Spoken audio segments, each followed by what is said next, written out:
That Axe win, part of a 3-game win streak to end the season for Minnesota, which also beat West Virginia in its bowl game.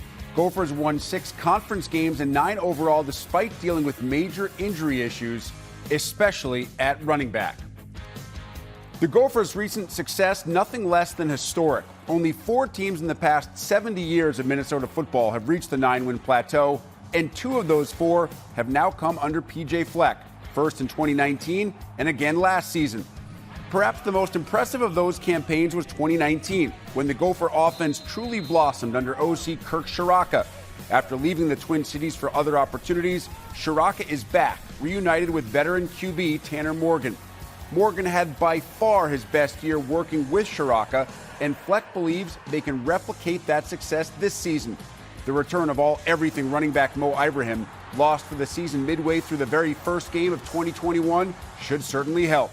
Gophers do have some massive holes to fill, literally and figuratively, on both sides of the ball. Gone are 181 career starts on the offensive line, as well as last year's game wrecker on the defensive side in rush edge, Boye Mafe. The Gophers will open as a huge favorite in a Thursday night, September 1st home game that you can only see right here on Big Ten Network. Colorado will provide Minnesota's toughest non-contest, while the Gophers' crossover games include road trips to East Lansing and State College. For now, let's head back to Minneapolis, where Dave Revson is with P.J. Fleck. Coach, let's start here. That was a really impressive practice today. What has pleased you the most about the progress of this team in camp? Well, I think I said it before. It's the connectivity of the group. You know, I mean, they really love each other. They practice really hard. They love the game, love being around one another, and that's half the battle. If you can have a really connected team, you can have a pretty good team. Now, we're not ready to play a game right now, that's for sure, but we're finding out a lot about our team as we keep going through training camp. So how do you get from being right there on the cusp of winning the division, let's say, to winning it? What are the things that need to happen? Well, it's like every year. I mean, it's its own entity. It's like roulette. It does, just because it ran ahead on red, black, or green the spin before, it doesn't mean you have a better chance of doing it the next roll. It's his own individual one. But one thing I'll say about this football team is they've done a lot in their careers, the 6-year seniors. They've played a lot of football. They do remember their past to create their futures, but they're focused on the process. They're focused on the day-to-day grind, the day-to-day wins, the becoming a better teammate, and that's hard to find. And they're a fun team to coach because they love coming back to the building. They can't wait to be back in these doors, and that's all you can ask from the guys. Let's talk about some of what's going on day to day, and one of the things that, of course, jumps out as we come back is Kirk Ciarrocca is back with you. Explain to me, so obviously you had his system installed, and then he left. How much of his system did you keep versus how much do you kind of have to teach the guys who weren't here? Yeah, I mean, obviously everything evolves. You know, I mean, we have our system, but that's the nuts and bolts of it. That's the majority of it. But then you gain a lot of wrinkles. I mean, he had time at Penn State, had time at West Virginia, got around 2 really good coaches in those 2 programs. We've got some other staff members that joined us that have other stuff too. We have a different team than we did last year. We have different strengths. We have different weaknesses. So a really good coordinator puts it all together. You know, the majority of it stays the same, but then you can add a lot of wrinkles. And sometimes the smallest wrinkle can make the biggest difference in the season. I think Kirk's really good at that, and we're finding out what those wrinkles have to be. We all remember how great Tanner was when Kirk was here. How has this transition back affected him, helped him? Well, yeah, I think what Tanner done, he's a very mature kid, and he's been through a lot on and off the field. But I think that, you know, he takes coaching really well. You know, he's a complete optimist. He's got a great spirit about himself. I think a lot of people are making comparisons to 2019 just because of Kirk. But, you know, he's a different player. He's a better player. We got a different football team. You know, we had 2 NFL receivers out there as well.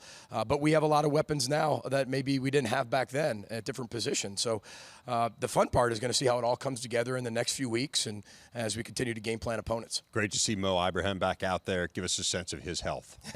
He looks great. You know, I think it's kind of like after COVID when people are talking about getting back to normal. Everybody's like, well, normal's gone. It's the new normal. Well, this is the new Mo. The old Mo, okay, that was a long time ago, and now he's the new Mo. And who's saying the new Mo can't be better than the old Mo? And I think everybody wants to get him back to his old self. We want the new Mo, you know, and he looks really good out there. He played a ton of plays in the scrimmage on Saturday, looked great. Every time he takes a hit, every time he does get hit, because he needs that. He hasn't played football in a year. So he's going to need a little bit of that. But he gets better and better with every single day. And I think once he gets hit, he's like, okay, I can get hit from there and pop up, and I can make that cut and pop up. And because the spring ball was cut short with him as well, just because of what he believes in and his religion and everything like that. So he's worked really hard. I give him a lot of credit. It looks really good. An area where you guys improved by leaps and bounds last year was on the defensive side. It's interesting. It seems like on that side of the ball, you had to lean a little bit more into the portal maybe than you did on the offensive side, just out of necessity. It seems like you've plugged a lot of holes with some really impressive guys, though. Give us a sense for some of the newcomers, maybe people don't know about, who will make an impact on that defense. Yeah, I mean, we've got a lot of them. I think, first of all, it's the guys that have grown up and they're ready to play, like a Jalen Logan Redding, who's going to get a huge opportunity, who basically played alongside Esezio Omewo, who's with the Vikings now. You look at a guy by Kyler Baugh. He's a transfer from Abilene Christian, same school as Jack Gibbons, who's with the Titans now. That's a nice little pipeline we got right there. But he's a really good nose guard, going to play along with Trill in there. We got a lot of depth with Gage Keys, Devin Eastern, Jacob Schuster inside that we haven't had before. Logan Richter, Luther McCoy, a lot of these guys inside. And then the rush end position, Thomas Rush played alongside of Boye Mafe. But then you got Danny Strigow behind him, who's been waiting his turn to play. We're deeper on defense than we've been in a long time. And, Joe Rossi does a really good job putting it all together. We've got some young guys that will help us at the linebacker position. Cody Lindenberg's healthy. And then the safeties, everybody knows about the safeties. A kid by the name of Coleman Bryson, a young player, has had a really good camp, who's a freshman for us. And then, we brought some guys in with the portal with the corner position. I can go on and on about the secondary because I think they're playing really well and playing at a high level. But we got to be better tomorrow. Coach P.J. Fleck, always good to see you. Thanks. Likewise. Appreciate you. Fleck has been so good. Only one other coach in Minnesota history has multiple 9-win seasons, and it's been a while since Henry Williams called any plays. In fact, just two coaches other than Williams and Fleck have even won 9-win season, Tracy Claeys and my good friend Glenn Mason. Welcome back to this training camp edition of The Big Show as we take you now to Madison for a check on Paul Chryst and the Badgers. With all of Wisconsin's early season success in recent years, hard to believe the Badgers have finished unranked in 3 of the last 4 seasons, despite opening each year inside the top 20. Though to be fair, the COVID year of 2 seasons ago, something of an outlier. There's no questioning Wisconsin's defensive dominance a year ago. The Badgers allowed fewer yards per game than any team in the country. That'll be tough to match this season. 8 starters depart, including Big Ten Linebacker of the Year, Leo Chenal. Offensively, quarterback Graham Mertz did cut down on turnovers and became a more effective game manager, but the truth is this offense will only go as far as Braelon Allen takes it. The true soft, one of the best backs in the country last season, finishing 2021 with nearly 1,300 yards. Schedule-wise, Wisconsin's crossover opponents make theirs awfully difficult. In addition to their West Division foes, Wisconsin has to make road trips to play Ohio State and Michigan State, 2 teams that combined to win 22 games last season. Here is that schedule, a very manageable non-conference followed up by the most difficult of league games as Wisconsin opens Big Ten play on the road in Columbus. Wisconsin also travels to Iowa City this season and looks to get the Axe back at home on the Saturday after Thanksgiving. We go back to Dave Revson, now joined by Paul Chryst. Coach, enjoyed watching you guys go through your practice today. What has pleased you most to this point in camp? I think what's pleased me the most is the approach and the attitude that the guys have taken towards camp and kind of valuing the opportunity that we have in camp, and I think the chance to come together. But I think the way they've been approaching each and every day, I think that's what I've appreciated the most. Some big changes on your staff. You brought in a new offensive coordinator in Bobby Engram. Give us a sense of what he has brought to this program. Yeah, I think that Bobby brings so much in a lot of different ways. Certainly there's kind of a schematic component to it, but I think that also just who he is as a person and kind of how he touches not just everyone on offense, but truly values kind of the team and been around the game a lot, and I think has a great way of kind of teaching through those experiences and recognizing what players are going through, and then certainly there is a component to I think for me, I'm excited about there's kind of a freshness. He certainly sees and understands, and there's a lot of the same beliefs, but then there's also have we looked at doing it this way or another perspective, and I think that's always healthy. How does it change your role? I think it's, certainly you've got a guy in there that you can trust and want him to do some things that maybe over the years I had done. And yet I think there's always a time I still think I can help and not just with the offense, but you can kind of help just team-wise and being around the players. It frees me up a little bit more, maybe to touch a few more players and just kind of, sometimes it's football, sometimes it's not football, and so it's been really fortunate to have him and enjoyed that, and we got to keep going. No great secret, the pass game needed to improve Right. from last year. What have you seen from Graham and from some of these young wide receivers and tight ends? Yeah, I mean, you're absolutely right. That is an area that we can and need to get better at to be the best team we can be. And I've liked the approach that Graham has taken. I think it's certainly internalizing it and, okay, this is the things that I can do to make it better. And then I like the way the group has kind of dove into it, whether it's, you said, talk about the receivers and the tight ends and the running backs. And so I think that's where this camp has been really important for us, certainly. And I've liked the way they've approached it. And there's times when it's looking like you want it to look like, and there's times where you say, well, it's good we got some more practice. Defense has been such a strong suit of this program. You lost a lot of production off of last year, particularly at some of those inside linebacker spots, at the safety spot. It seems like there's a lot of question marks in this camp. What are some of the answers that you found in terms of personnel? Yeah, there's no question, lost a lot of production and off of a really good defense. What we still have is I think we got a heck of a defensive staff led by Jim, Leonard. And then I think we've got a number of players that have played and now it's their time to step up. Their role may be a little bit different. And I also have enjoyed so far is I think we've got some positions where there's really good, healthy competition, and they're kind of raising the bar on each other. Such as? I think our inside linebacker, spot, certainly Leo and Jack, you talk about a lot of production and two really good football players, and yet I think we come in and, like what Jordan has done, Jake has done, Tate Grass has been in the program for a long time, Muma has been around it, and I think they're kind of elevating each other. And so we've got guys, I think overall we like the talent that we have.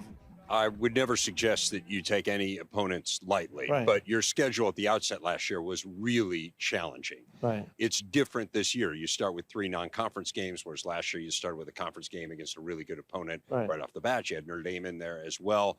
How does it change your viewpoint of kind of ramping up heading into the season to start with those non-conference games versus starting with a conference game? Yeah, I mean, I think that, you've certainly got training camp is training camp. And I've always believed that you've got 4 phases to get ready for the season. It's winter workouts, it's spring ball, it's summer workouts, and the shortest one, but the most important is fall camp. So I don't think it changes that at all. Never been one to kind of highlight something or minimize it. And we all know that it's what you do over the course of a season. Every week's so important. And even for our kids, that do an exercise and you go, what was your best moment? What was your best moment playing? And you talk to guys later, and one's from this game, one's from that game, one's from this. You don't know when they're best. You want them to be able to maximize every opportunity. This is a time where you really can put the focus on yourself. You're not trying to get ready for a singular opponent. It's just we know who we're playing and some of the things that we've got to prepare for. But right now, you can kind of be a little bit selfish in camp, and that's just how do we get better as a team, and that's what we got to keep doing and need to take advantage of this opportunity we have. Paul Christ, always a pleasure. Thanks a lot, Coach. Thanks so much. Well, some things never change, as has been the case seemingly forever. Wisconsin's backfield loaded. Braelon Allen, Chez Mellusi both return after combining for nearly 2,100 yards last season, with Allen basically flying solo after Mellusi's late season injury. Run game is always huge, but it also always needs help. For more on the Badgers, back to Joshua Perry and Howard Griffith. All right, Howard, so just watched practice. It was a lighter day for the Wisconsin Badgers, but the first thing that stuck out in my mind was that running back room. This is a program that we know is built on the run game, but you got Braelon Allen back there, Chez Mellusi. Both of those guys look really explosive, look like guys who are poised to do what they typically do within the Big Ten. As you evaluate those guys, what stands out about them? Well, I think when you think about backs, particularly here, I mean, they're going to put their foot in the ground and get north and south. And the timing that they use, the vision that they use to be able to get to the second level, is really one of the byproducts of this offensive line. And to me, they do a great job of getting to that second level. So a lot of times these backs aren't touched till they get there.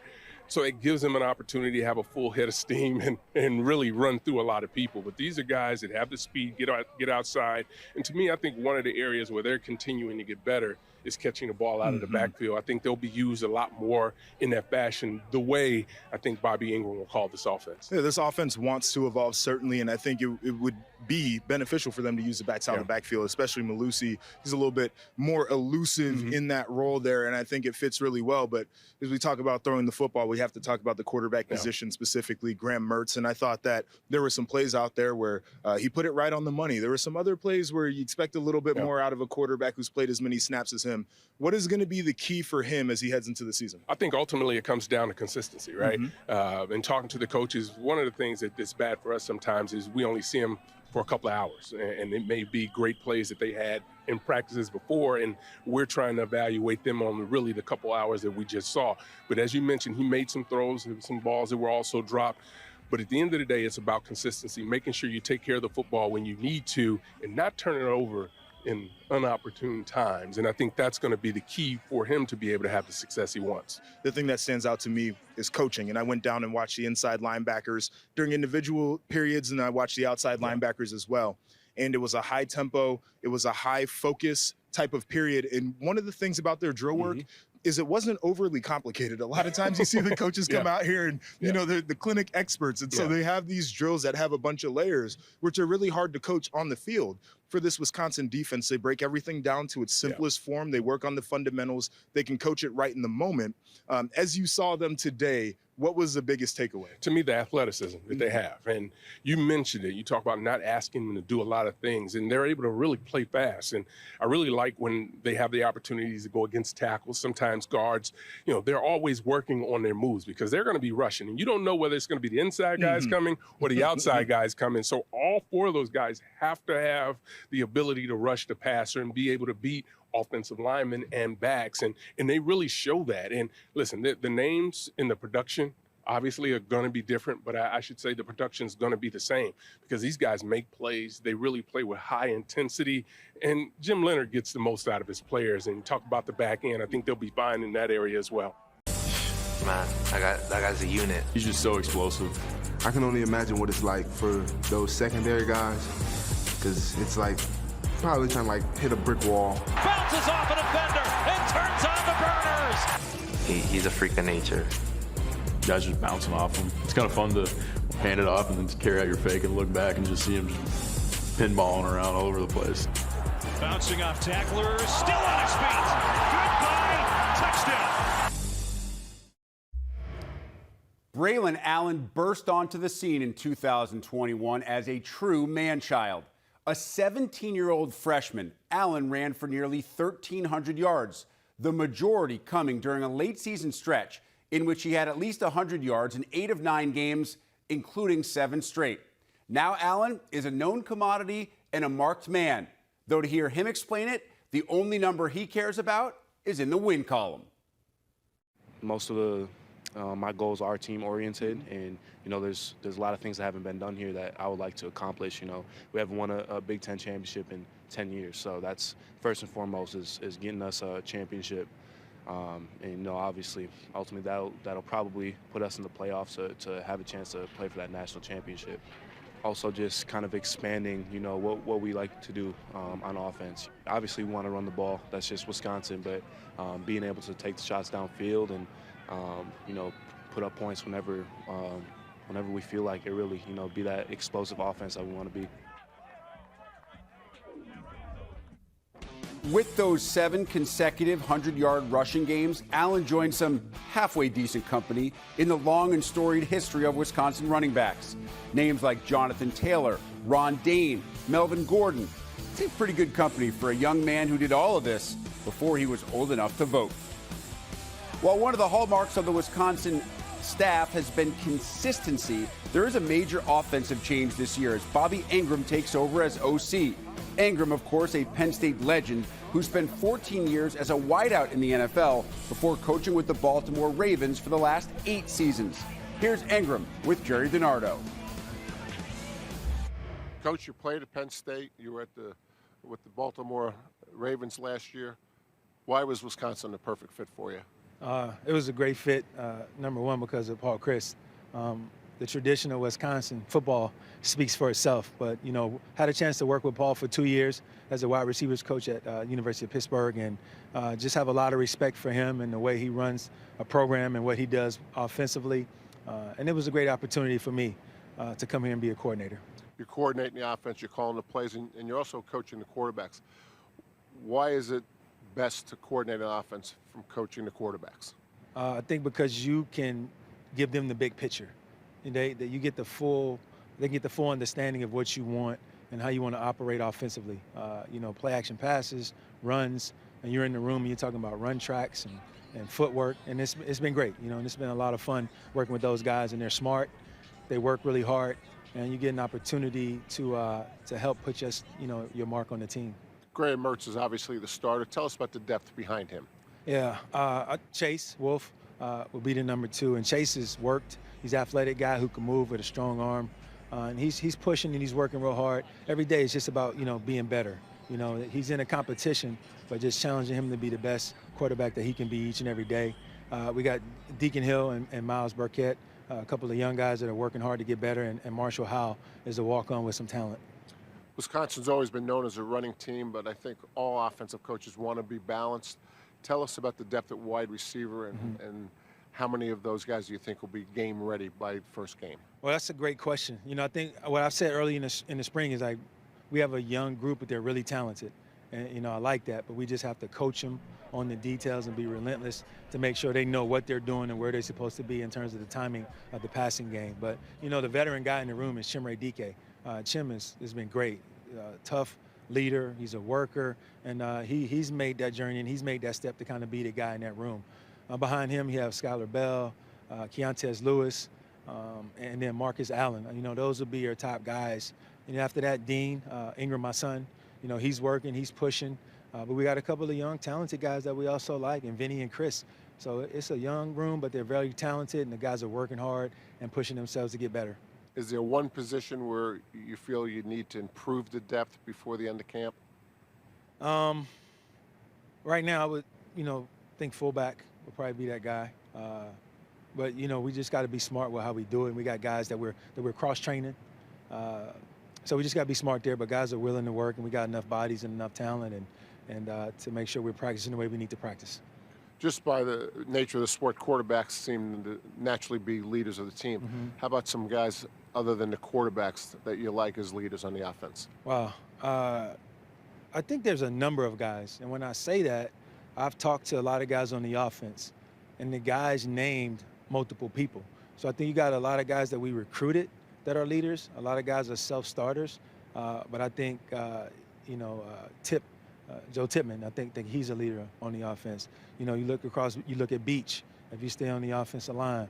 You look at Braelon Allen, he's a different type of leader, but guys respect the way he worked and obviously the talent that he has. I think Chimere is a very strong leader. Everybody sees how he's out here every day and working, how much passion he puts into the game. And that's the thing about the offense. Right now, we just need to come together and make sure everybody has a voice because everybody's working hard to get better. Coach, we're fired up about having you back in the Big Ten. I appreciate that, man. Season. I'm fired up about being back, and I'm excited and blessed to be here. Thank you. You can't talk Wisconsin very long without talking defense. The Badgers gave up just over 235 yards per game last season, third best mark in school history. Also ranked first in points per game and rush yards per game nationally given up in 2021. A lot of talent has left that defense, but linebacker Nick Herbig is among those who return. He's with Joshua Perry. Nick, we just got done on the practice field. Wasn't the most physical of days, but it seemed like some really crisp work. How would you evaluate the way that practice went? I think coming off an off day, it's really important to have those type of days, where we're working on our communication, we're working on our fits, our checks off of empty calls and what the offense gives us. So I think it's a very productive day. You mentioned working on that communication. One of the things that I took away from watching practice today is this is a loud defense pre-snap. You guys are communicating checks. You're calling out different sets that you're seeing. How do you get to a point as a defense where everybody feels confident in that communication? Yeah, I think that that all goes back to our coaches, you know, like Coach Leonard, Coach April, Coach Poe. They all preach that to us, you know, that we need to talk. If we're going to be a good defense, we need to talk. Communication is key. And, you know, Coach Leonard's a smart guy, so he obviously has a lot of different schemes and checks within our defense. So I think as long as we're communicating and talking through, you know, we're all going to be on the same page. Now, a lot of people have questions about what the secondary might look like this year. One of the things that I noticed was you got a lot of athletes back there. As you flip on the tape after practice, what are you seeing from this secondary that is maybe a little bit different than what you had last year? Honestly, I'm impressed, you know, getting these new guys in, kind of welcoming them to our family and just seeing the way they've progressed since day one, you know. I mean, guys like Jay Shaw and Justin Clark, Cedric Dort, Kamoi Latu, you know, those guys are they're coming on well. And, you know, they're starting to get the plays more and more with more reps and more walkthrough. And I can't wait to see those guys on Saturday. Now, I watched the way that you practice, and you're obviously a veteran guy who's played a lot of really good football here in the Big Ten, but it seems like you're really attentive to the details of your game. As you start to evaluate yourself and where you want to be when the end of the year comes, what are certain things that you really want to work on right now? I would just say being more of a leader, you know, not just on the field, but off the field, you know, working with the guys in the locker room, making sure we're as close as possible. Because at the end of the day, when we get off that bus on Saturday, I want guys who are ready to go to war for me, and I'm ready to go to war for them, you know. And I think just bringing that approach is going to help us tremendously. Now, it looked like you guys had a lot of fun out there. I mean, just from the time you ran out of the tunnel to the time that you went in after practice. How do you develop fun during training camp? I know it's a time where you're getting a lot of reps and maybe sleep is hard to come by. Your coaches are yelling at you, but it didn't matter, it looked like today.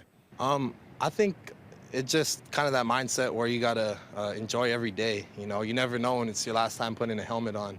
You never know when you're going to lace the cleats up again. So I think kind of just preaching that to our team that, you know, don't take it for granted. Like every day you step in here is an opportunity to be great and chase your dreams. So, I mean, I think our guys do a great job of taking full advantage of every day.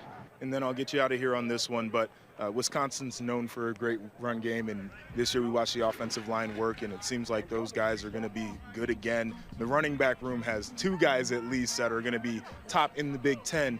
What benefit do you get from working against those guys on a day-to-day basis? I mean, to beat the best, you got to beat the best, right? So I think going against our O-line and those running backs is only going to make us better as a whole. You know, those guys run the rock hard. Our O-line's grimy.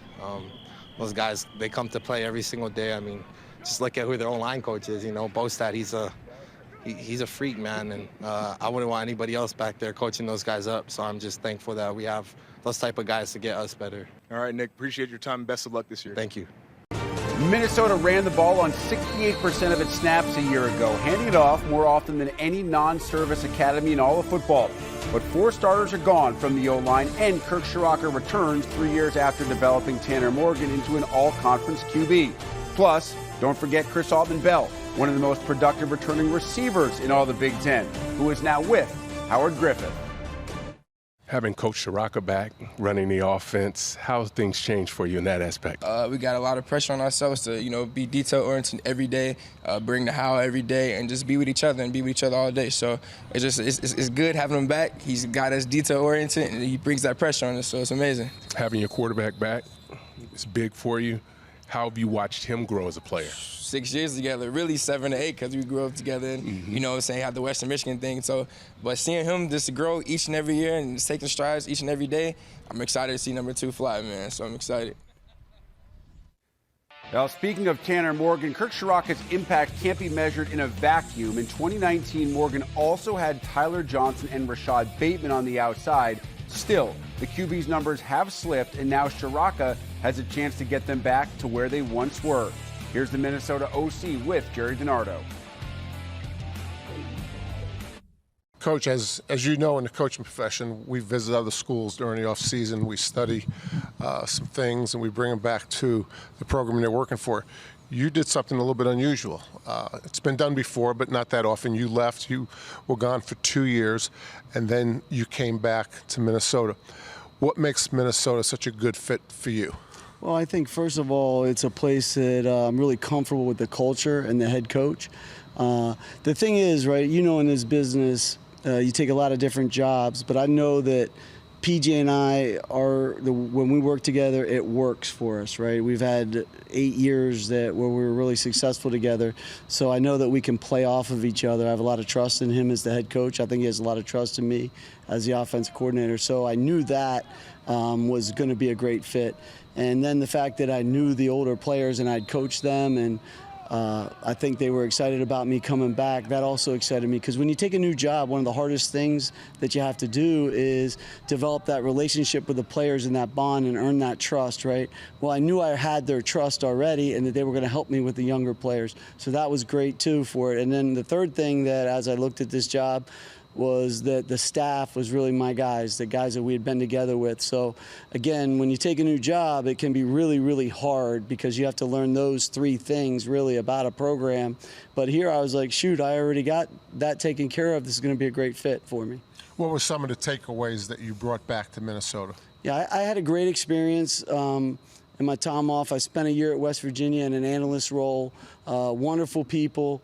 Coach Brown and I have been friends for a long time, and he's got a great staff there, so it was great to be there.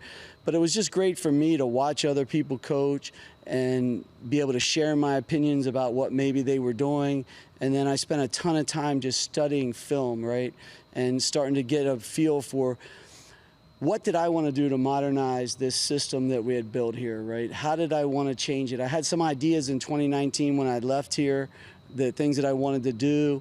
But we hit COVID, and you really didn't have enough time to kind of implement those things. So they were just already in the back of my head, but that another year in West Virginia gave me time to study some of the things that I was really interested in and be able to figure out how can this all fit together, because you can't just have a smorgasbord in an offense. It has to fit together.